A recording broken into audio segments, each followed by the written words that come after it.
Le 5 décembre 1941, un avion de reconnaissance de la Royal Air Force survole la Manche à basse altitude. Son pilote va prendre une photo qui va interpeller les services de renseignement britanniques. La photo montre un radar que les Britanniques ne connaissent pas et le jugent comme un radar ultra secret, le Würzburg. Les services de renseignement souhaitent connaître les secrets de ce radar méconnu et organisent un raid aéroporté qui sera le second raid pour les Britanniques durant la Seconde Guerre mondiale pour aller récupérer les pièces dans le radar et les ramener en Angleterre pour les analyser. Ce raid se fera à Bruneval, ville qui se trouve dans le département de la Seine-Maritime dans la région de Normandie. Cette opération a été baptisée Opération Biting.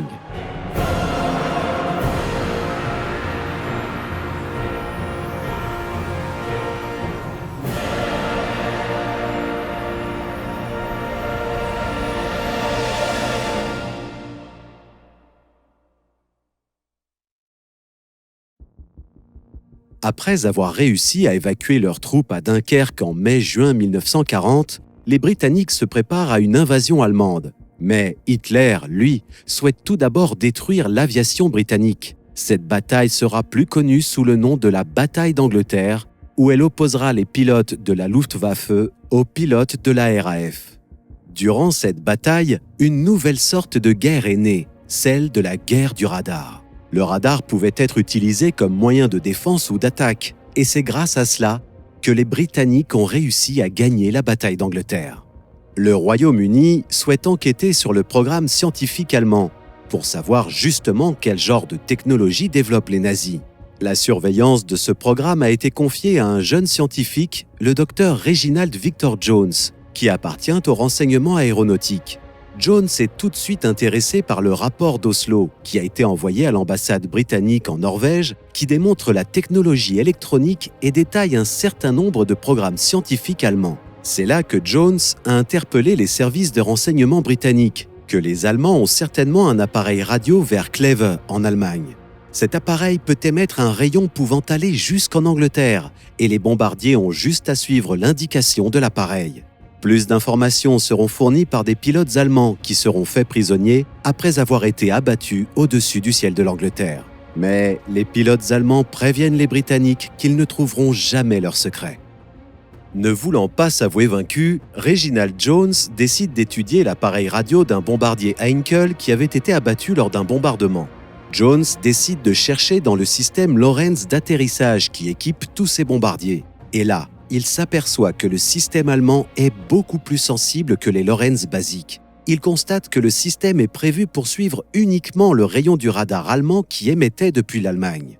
En somme, il leur restait plus qu'en vol à repérer les émissions radio qui lui étaient destinées. Pour Jones, c'est une merveille de technologie, mais ce sont les Allemands qui l'ont. Alors il fallait retrouver la trace du Funkgerät qui émettait ces émissions radio.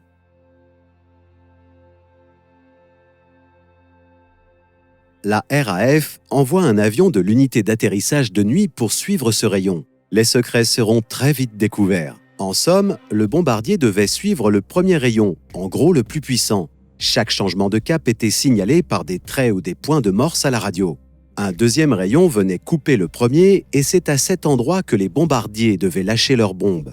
Les Britanniques vont donc réussir à déjouer le radar en menant une opération de brouillage. Les Allemands n'avaient pas prévu cela. Mais les scientifiques allemands conçoivent déjà un nouveau système de guidage, le Hecksgerät. Le Hecksgerät est une amélioration du Knickebein et lui utiliserait deux stations d'émission, une qui se trouve dans le Pas-de-Calais et l'autre près de Cherbourg.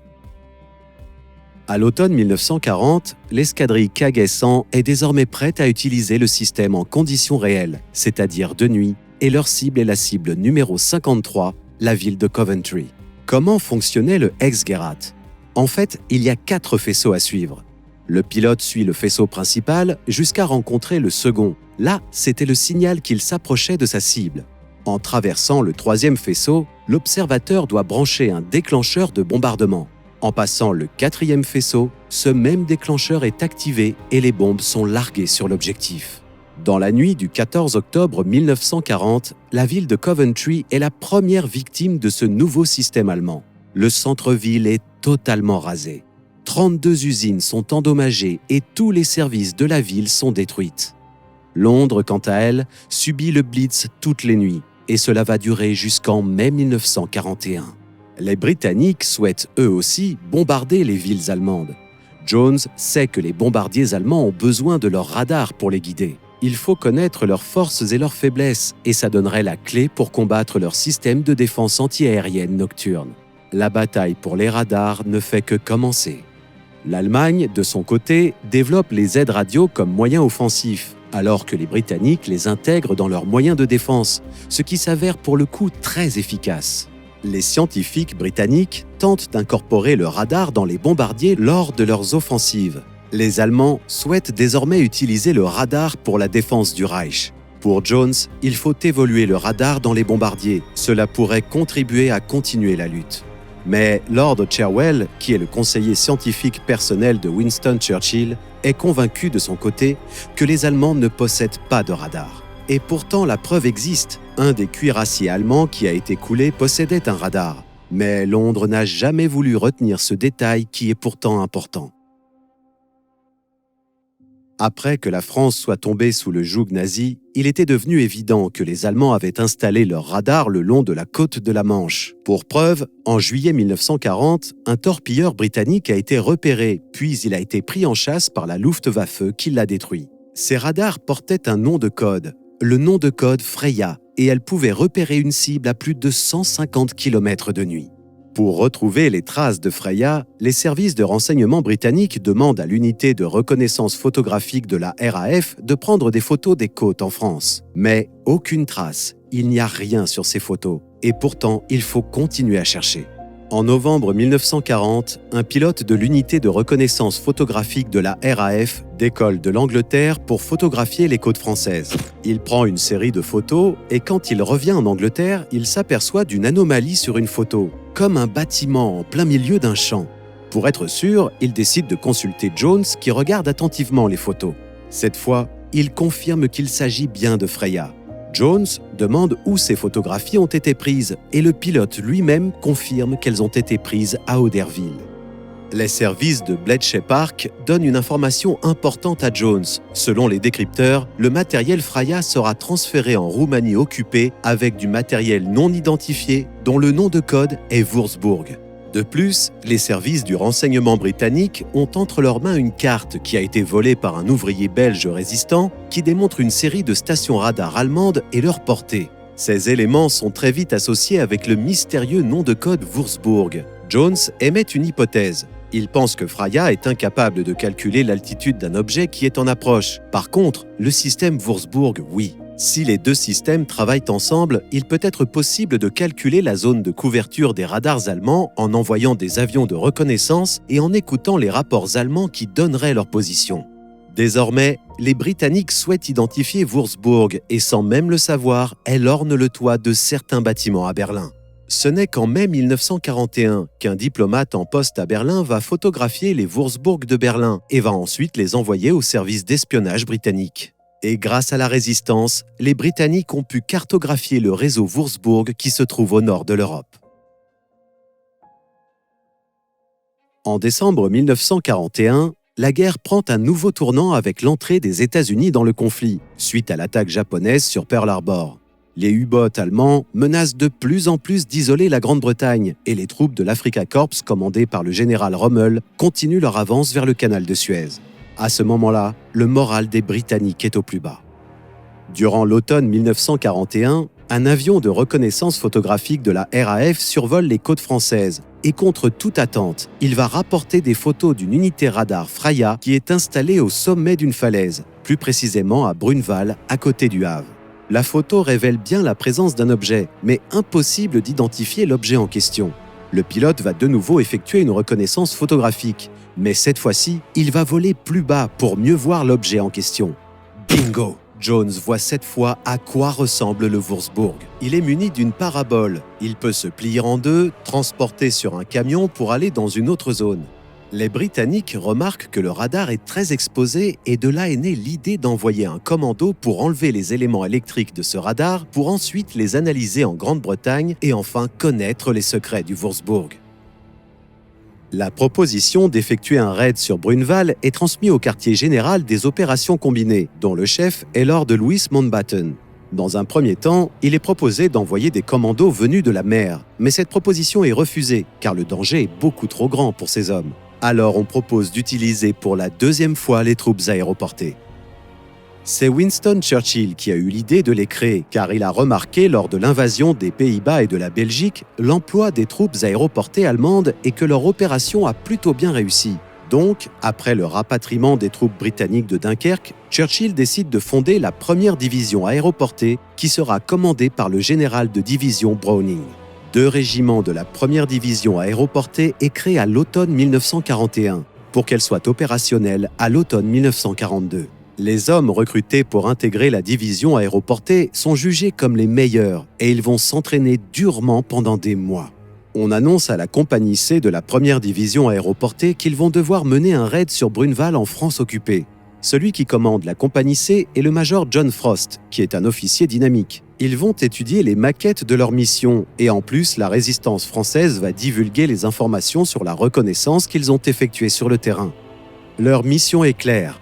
Avec les sapeurs du génie, ils vont être parachutés sur Bruneval. 120 hommes vont être largués en pleine nuit et leurs équipements dans une zone de saut ciblée. La compagnie C sera divisée en 4 sections et chacune a ses propres objectifs à accomplir. La section Drake doit se positionner au nord de la station radar et contenir une éventuelle contre-attaque allemande. Les sections Hardy et Jellicoe doivent s'emparer du QG du radar, qui est une villa, et le radar lui-même.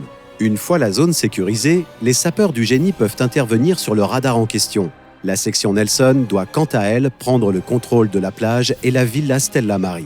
Une fois les éléments du radar entre leurs mains, les sections Hardy et Jellicoe doivent battre en retraite vers la plage sous la couverture de la section Drake. Le contact doit ensuite être établi avec la flottille de la marine britannique qui vont attendre au large.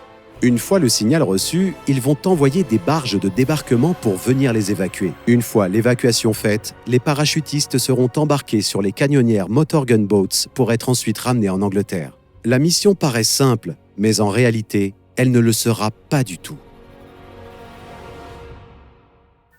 27 février 1942, 22h. Les 120 hommes de la compagnie C embarquent dans les carlingues de 12 bombardiers Whitley, des bombardiers vétustes qui sont surnommés « poutres volantes ». Pendant le vol, les hommes sont assis et le moteur de ces avions est assourdissant quand on est à l'intérieur. Le major Frost témoigne à ce sujet. « Une fois dans l'avion, le passé avait disparu. Le présent était là et nous projetions de toutes nos forces notre esprit dans le futur qui nous attendait de l'autre côté de la Manche, en nous interrompant de temps à autre pour lentement revenir au présent. On ne pouvait pas parler, les bruits et les vibrations étaient trop forts. En réalité, le major Frost craint que les 12 bombardiers soient repérés par le radar qu'ils doivent s'emparer. La station radar est protégée par les troupes au sol de la Luftwaffe. Dès que ces hommes seront alertés de l'attaque commando, ils opposeront une résistance acharnée pour éviter toute évacuation par la plage. La compagnie C a en tout et pour tout 2 heures pour terminer la mission et rejoindre la marine britannique. Pour leur mission, les Britanniques sont équipés d'un pistolet, d'un fusil ou d'un pistolet mitrailleur Sten. À 0h10, les bombardiers commencent à survoler la zone de saut. Dans le cockpit de l'avion de tête, le pilote hurle aux hommes de commencer à se préparer. Le navigateur et le pilote doivent à ce moment-là faire preuve d'une précision millimétrique quand ils donnent l'ordre de sauter, car quelques secondes de retard suffit pour larguer les hommes de la compagnie C à des kilomètres de leur zone de saut prévue. À 0h12, les hommes de la compagnie C ont ordre de sauter par un orifice se trouvant sous le bombardier et qui mesure 1 mètre de diamètre. Comme l'opération se réalise en plein hiver, les hommes sont confrontés à des températures négatives. Suspendus désormais à leur parachute, les hommes font une cible de choix. Pour un parachutiste, le moment le plus vulnérable est à l'atterrissage, où ils peuvent se blesser et faire une cible de choix. Mais les parachutistes britanniques, au moment de leur saut, n'étaient pas armés. Leurs armes étaient dans un caisson CLE largué en même temps qu'eux. Dès leur arrivée, les Britanniques devaient courir chercher leurs armes dans le caisson, qui était repérable de loin grâce à une petite lumière rouge qui s'allumait dès qu'elle touchait le sol. À 0h15, le lieutenant Eoin Charteris, qui est à la tête de la section Nelson et qui doit prendre le contrôle de la plage et de contrôler les 2 côtés de la falaise, s'aperçoit quand il regroupe ses hommes qu'il en manque la moitié. En fait, ils n'ont pas atterri au bon endroit. Charteris écrit « La vallée dans laquelle nous devions atterrir ressemblait beaucoup à celle-ci, mais il devait y avoir une rangée d'arbres et elle devait être plus encaissée. Je n'ai pas peur de dire que j'ai passé un mauvais quart d'heure. J'avais l'impression d'être totalement perdu. Désormais, Charteris doit retrouver son objectif en suivant un itinéraire qu'il ne connaît pas. 0h20. Alors que le lieutenant Charteris cherche une solution pour gagner la plage, le reste de la compagnie C se trouve sur la zone de saut principale. À découvert, les hommes courent pour aller récupérer leurs armes et les explosifs. Le major Frost se rend rapidement compte que le lieutenant Charteris et une vingtaine de ses hommes qui doivent assurer le repli ne sont pas au rendez-vous. En dépit de ce problème, Frost décide de continuer la mission et il donne l'ordre à ses hommes de se diriger vers leur objectif. Comme prévu, les sections Hardy et Jellicoe se dirigent vers la villa et la station radar. La section Drake se déplace vers le nord pour s'occuper d'une éventuelle contre-attaque allemande, car des hommes sont stationnés dans une zone boisée baptisée Rectangle. La section Nelson doit quant à elle aller vers la plage et la garder sous contrôle. Mais comme le lieutenant Charteris et 35 de ses hommes manquent à l'appel, c'est le capitaine John Ross qui prend le commandement de la section Nelson. Le souci quand c'est votre première mission, c'est que personne n'est là pour vous dire ce à quoi vous devez faire attention ou vous aider. On ne pensait qu'à ça, tout le temps. Ross décide de diviser ses hommes en 2 groupes. Le premier, qui est doté d'un fusil mitrailleur Bren, doit dégager la route jusqu'à la plage. Le second, plus mobile, doit s'occuper des emplacements de tir abrités situés sur la falaise au sud du radar. Mais une unité terrestre de la Luftwaffe a vu les parachutistes, et le tout est une question de temps pour que les renforts n'arrivent sur les lieux. 0h30. Dans le village de la Poterie, qui est situé à 5 km dans les terres, reçoit l'alerte et fait sonner l'alarme pour venir en renfort aux soldats de la Luftwaffe stationnés dans le rectangle. Le poste de radar est protégé par un poste de mitrailleuse et du fil barbelé. Mais ce n'est pas le radar qui va causer le plus de problèmes aux parachutistes, mais la plage. Il y a toute une série de défenses autour, dont des mitrailleuses, un barrage routier, du fil barbelé et la villa Stella Maris qui est un point stratégique. Ces défenses doivent être neutralisées par la section Nelson. Un groupe doit attaquer le guard room, une casemate et des mitrailleuses tenues par 5 soldats allemands qui surplombent la plage au sud. Un autre doit s'occuper de Redoute, un système composé de 3 emplacements de tir abrités et de tranchées situés sur la falaise. Un autre groupe plus réduit doit se disperser pour stopper l'avance prévue des troupes envoyées par la garnison allemande stationnée à Brunwald, qui se trouve à moins de 500 mètres des défenses installées sur la plage. Mais ce qui est étonnant, c'est que les troupes au sol de la Luftwaffe mettent du temps à réagir et ne vont pas appeler les renforts tout de suite. La compagnie C a l'avantage, mais pas pour très longtemps. 0h40.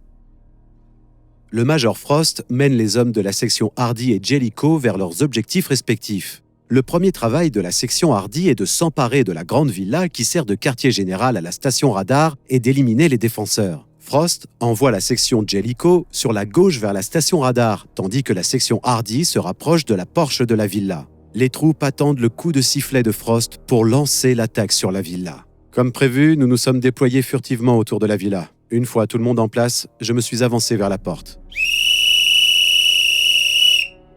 L'offensive est lancée. Frost et ses hommes font irruption dans les pièces du rez-de-chaussée de la villa. La section Hardy passe d'une pièce à l'autre rapidement et ne rencontre aucune résistance. Un seul soldat allemand est dans la villa et il est surpris à tirer sur les parachutistes à l'extérieur, mais il est rapidement mis hors d'état de nuire. Dehors, la section Jellicoe qui doit prendre la station radar est face à une résistance plus farouche. Une sentinelle allemande les repère, mais ils sont également mis hors d'état de nuire. Désormais, les Britanniques éliminent les défenses restantes. Frost a accompli sa première mission qui est de sécuriser la villa. 0h50. La mission se déroule comme prévu. La section Jellicoe doit se diriger vers le radar, mais il est à l'abri derrière de denses réseaux de barbelés. Frost ordonne aux sapeurs d'avancer, mais les échanges de tirs ne sont pas passés inaperçus. Elles ont alerté les positions allemandes qui se situent le long de la côte. Les sapeurs n'ont plus beaucoup de temps pour agir. Après avoir coupé le réseau de fils de barbelés, ils se retrouvent face au Würzburg. Il est 1h du matin quand les sapeurs passent à la mission la plus importante, dérober les secrets du radar d'Hitler. Ils sont guidés par un expert de la RAF, le Flight Surgeon Charles Cox, qui est un mécanicien dans l'aviation et qui n'a aucune expérience du combat. On a commencé le travail auquel on avait été affecté. Un sapeur a d'abord coupé l'élément radio avec une scie à métaux. J'ai fait la même chose avec le câble qui reliait l'antenne au boîtier. On a enlevé l'émetteur, un boîtier avec des tubes cathodiques et 2 autres boîtiers. Pendant ce temps, une poignée d'hommes couvre les sapeurs qui sont en train de photographier les différents éléments qui sont à l'intérieur du boîtier. Alors que les sapeurs continuent à photographier, un feu nourri s'abat soudainement sur eux depuis le rectangle, la zone boisée voisine, qui repère les flashs de l'appareil photo. Charles Cox dit « Alors que nous nous occupions du radar, des tirs de fusil et de mitrailleuses nous ont pris pour cible depuis le bois d'à côté. 2 balles ont touché le matériel, mais les tirs de mitrailleuses nous passaient au-dessus, je n'y ai pas prêté attention. Pour le moment, les Britanniques peuvent résister, mais si les Allemands amènent de l'artillerie, les Britanniques ne sauront plus résister et ils n'auront pas d'autre choix que de se rendre. » Le radar essuyant désormais un feu nourri des Allemands, le Major Frost donne l'ordre à quelques-uns de ses hommes de la section Hardy qui sont basés à la villa de se redéployer autour de la station radar. Désormais, la compagnie C doit faire vite, car les Allemands deviennent de plus en plus organisés et tenaces. Ces derniers ont compris les déplacements des parachutistes et leurs tirs sont désormais beaucoup plus précis. Le Major Frost commence à se soucier de l'évacuation de ses hommes et du matériel pris dans le boîtier du radar. La section Nelson doit prendre le contrôle de la plage et de ses environs, mais le lieutenant Charteris et ses 20 hommes ont été atterris à 3 km de la zone et doit décider à opter pour une nouvelle stratégie. On a adopté la formation en diamant, moi en tête, et on avançait rapidement presque en courant, à pratiquement 10 km/h. Durant son absence au sein de la section Nelson, c'est le capitaine Ross qui a pris le commandement. Lui-même doit également réfléchir à un nouveau plan pour contrôler la zone autour de la plage, surtout avec le peu d'hommes qu'il dispose. Le groupe d'assaut de la section Nelson se dirige vers les emplacements de tir abrités sur la falaise. Ils avancent en attaquant le premier emplacement abrité et s'attendent à avoir de lourdes pertes, mais aucun coup de feu éclate. La position n'est pas gardée, mais ils doivent rester sur place pour défendre leur position. Ross et la section lourde doivent mettre fin à la défense établie autour de la villa Stella Maris. Ils progressent dans une tranchée, mais ils se font rapidement repérer. Ross est localisé par un fusil mitrailleur français Châtellerault 1924-29 qui est installé sur la falaise. La section Nelson fait face désormais à un ennemi beaucoup plus important et mieux armé. Une véritable bataille éclate le long de la route menant à la plage. Ross témoigne. Notre groupe consiste en un sergent et un soldat de 2e classe, c'est tout. Nous n'étions ni assez nombreux ni assez forts pour mener un assaut sur cette plage. Nous ne pouvions rien faire d'autre que de se faire tirer dessus. Pendant ce temps, à la station radar, les sapeurs découvrent le matériel électronique au cœur du système. C'est ce que cherchait le sergent-chef Cox. En somme, c'est ce qui permet de faire fonctionner l'installation. Mais le temps commence à manquer au fur et à mesure que le temps passe, car les Allemands se rapprochent de leur position. Cox dit « Pendant tout le temps qu'a duré notre intervention, des balles ont sifflé au-dessus de nos têtes de manière inquiétante. Mais nous étions derrière la parabole, protégés par son revêtement métallique. Sous un feu de plus en plus nourri, Cox et les sapeurs décident d'arracher les derniers composants à l'aide d'un marteau, d'un ciseau et d'un pied de biche et vont ensuite les déposer dans un chariot. Le Major Frost dira plus tard « Je commençais à être de plus en plus inquiet. Les Allemands ne nous lâchaient plus. Les tirs de leurs 2 mitrailleuses étaient de plus en plus ajustés. Ils étaient bien plus offensifs qu'au début et quand j'ai vu 3 véhicules signalés par leur feu de position avançant par la route, j'ai donné l'ordre de repli. » Mais le Major Frost n'est pas au courant d'une chose, la plage n'est pas encore sécurisée. 1h15. Les hommes des sections Hardy et Jellicoe quittent désormais la station radar et se dirigent vers la plage. Mais l'accès n'est pas dégagé et la moitié des effectifs de la section Nelson est repérée. Les Allemands prennent de plus en plus l'avantage. Le Major Frost fait descendre ses hommes le long des falaises escarpées jusqu'aux emplacements de tir abrités. Quand nous avons atteint un des emplacements situés sur la falaise d'amont, une mitrailleuse nous a tiré dessus depuis l'aval et nous avons essuyé des pertes. Le sergent-major Gerald Strachan a reçu une méchante blessure à l'estomac. Nous l'avons mis à couvert et lui avons donné de la morphine. La mitrailleuse nous tirait dessus dès que nous bougions. Les tirs du côté allemand s'intensifient et Frost comprend que la villa est de nouveau entre leurs mains et désormais, la compagnie C est en danger. La section Hardy a pour mission de protéger les sapeurs et leurs précieuses cargaisons. Mais le Major Frost n'a pas le choix. Ils doivent repartir vers la villa pour déloger les Allemands. Les unités britanniques s'élancent vers la villa et mettent un terme à l'avancée allemande. Comme la villa est de nouveau sous contrôle, le Major Frost et ses hommes rejoignent le Flight Surgeon Cox et les sapeurs et tous reprennent leur avance vers la plage. Une brèche est ouverte dans les barbelés qui condamnaient l'accès à la plage. Peu de temps après, le capitaine Ross entend des coups de feu au loin. C'est le lieutenant Charteris et ses hommes qui se rapprochent de leur position. Ils ont réussi à traverser le village de Bruneval et à atteindre la pointe sud de la falaise d'Aval. Mais leur mission n'est pas terminée. Ils doivent mettre fin à la résistance allemande installée sur la plage. Charteris sépare ses hommes en 2 groupes. Le premier groupe se dirige vers les positions allemandes qui sont sur la falaise. Le deuxième groupe, lui, rejoint le Major Frost et le reste de ses hommes de la section Nelson. La résistance allemande sur la falaise est vite mise à mal par les hommes du lieutenant Charteris. Pendant ce temps, la marine britannique se tient prête au large à effectuer l'évacuation des parachutistes. La flottille de rembarquement est constituée de 6 Penny Chasseur Landing Craft ALC qui sont escortés par 2 Landing Support Craft LSC et tous attendent le signal pour venir accoster et évacuer les parachutistes. Le Major Frost se bat pour rejoindre le point d'évacuation pour ensuite envoyer un signal radio pour que les barges viennent les récupérer. En attendant, pour sauver les hommes de Frost, le lieutenant Charteris doit s'emparer de la Villa Stella Maris, qui est un point stratégique allemand. Charteris écrit « Ça faisait un mois que je réfléchissais à comment attaquer cette maison. J'avais étudié toutes les photos et imaginé tous les plans possibles.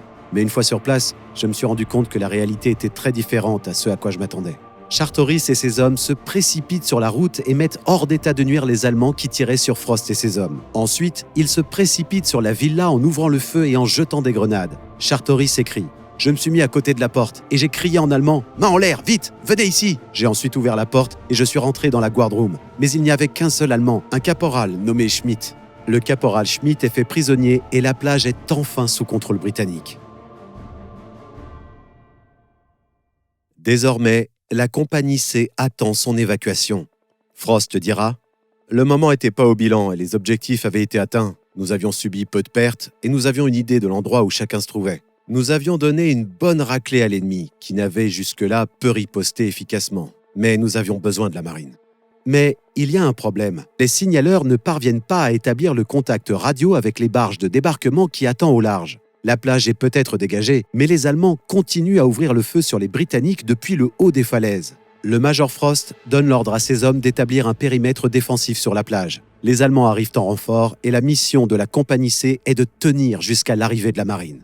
N'arrivant pas à établir le contact avec la marine, Frost décide de tirer une fusée éclairante. Mais la marine ne réagit pas. Frost commence à se sentir abandonné des siens.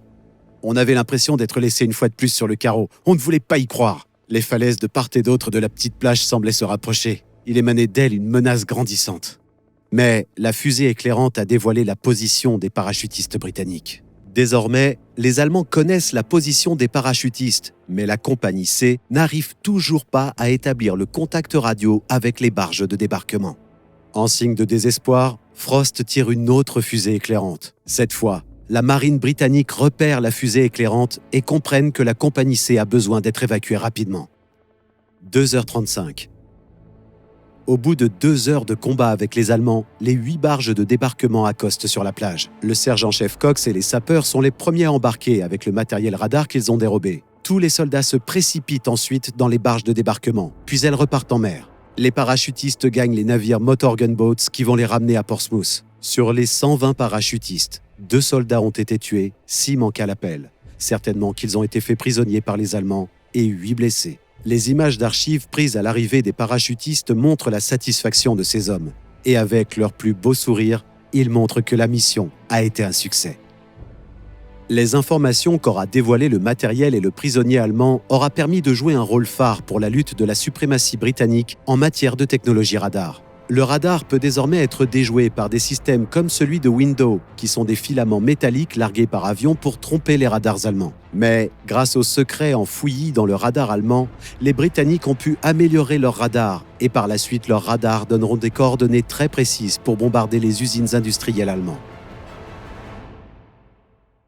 Suite à l'opération Biting, le lieutenant Charteris sera décoré de la Croix militaire.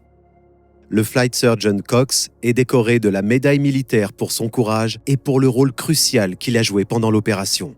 Le capitaine John Ross est envoyé en Afrique du Nord à la fin de 1942 où il sera promu major et on lui décernera l'ordre du service. Le Major Frost devient commandant de bataillon en Afrique du Nord, puis en Italie. En 1944, participant à l'opération Market Garden, il deviendra le héros de la bataille d'Arnhem. Les Néerlandais ont même rebaptisé le pont à son honneur. Le 30 mars 1947, le général de Gaulle souhaite marquer le premier acte des Alliés sur le sol français et décide d'inaugurer une plaque commémorative pour que l'on n'oublie jamais ce fait historique.